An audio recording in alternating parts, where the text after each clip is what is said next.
Dzisiaj w filmiku pokażę, jak zamknąć oczka, aby otrzymać elastyczny brzeg robótki. Powstały brzeg podobny będzie do tego, w którym oczka nabrane są metodą litery E. Mam na imię Joanna i zapraszam na filmik. Zanim zacznę, odcinam włóczkę o długości przynajmniej 3 szerokości robótki, w której zamykam oczka. Włóczkę nawlekam na igłę do haftowania lub na transfer z oczkami na obu końcach.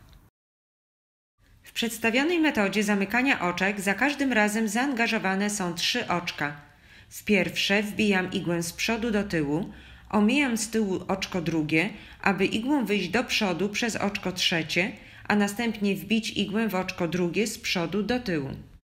I tak jak było na wcześniejszym zdjęciu, igłę wbijam z przodu w pierwsze oczko, omijam drugie oczko z tyłu, tak aby igła wyszła do przodu przez oczko trzecie. Następnie igła wchodzi z przodu w oczko drugie. Kieruję ją z tyłu do oczka czwartego, którym wychodzi do przodu i zamyka jeden pełen cykl. Powtarzam te czynności, aż wszystkie oczka będą zamknięte. Nieraz widziałam, że do zamykania oczek igły były wysuwane do przodu, a oczka wisiały na igłach z zamkniętymi haczykami. Zdarzyło mi się, że wysuwając igły w ten sposób, oczka parę razy zsunęły mi się z igieł i dlatego zaczęłam zostawiać je na wsuniętych igłach, zawieszone na haczykach, a igły wysuwam dopiero lekko do przodu, gdy zamykam dane oczko.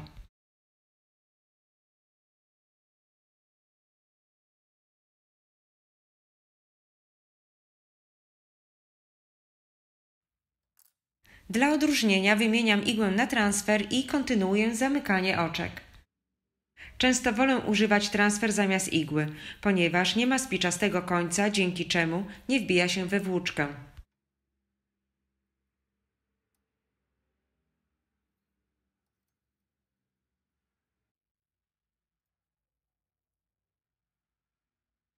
Zamykając oczko, włóczka tworzy z tyłu małą, poziomą pętlę, która później będzie widoczna z przodu. Aby wyglądały one równo i tak samo, należy pamiętać, aby wbijając igłę z przodu do tyłu, kierować ją lekko do góry, aby ta przeszła nad tą pętlą.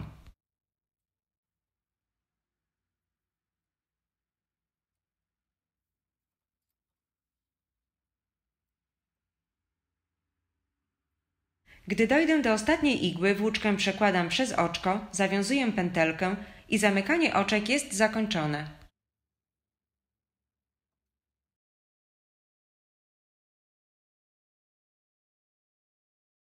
Mam nadzieję, że podobał Ci się przedstawiony sposób na zamknięcie oczek.